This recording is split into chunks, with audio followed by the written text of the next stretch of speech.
The latest data of price increases shows that consumers can breathe a sigh of relief for now. Karen Kafez in Washington with a look at what pushed the needle or the inflation needle lower and higher this month. Hey, Karen. Hi there, Courtney and Alex. The government's May Consumer Price Index showed a more modest uptick than what most economists were expecting. That is the good news for consumers, but some financial experts say that businesses may still be in a wait-and-see mode.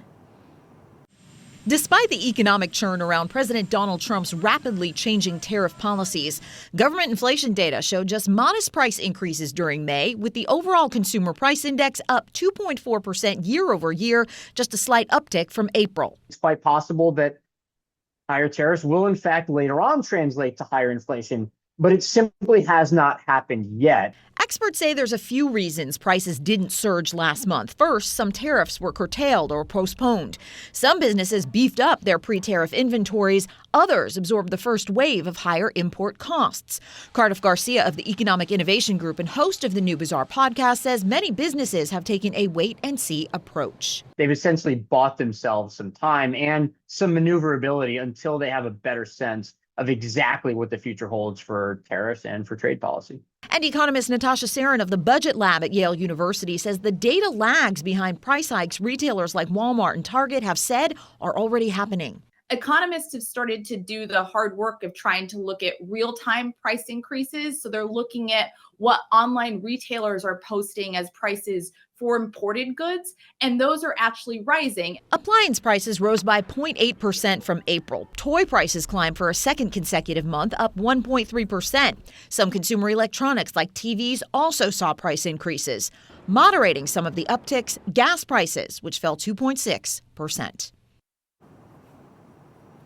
And how much of the higher import prices businesses are choosing to absorb for now will likely be revealed in tomorrow's government data on wholesale prices. That is the cost that retailers pay to put items on the shelves. Alex and Courtney?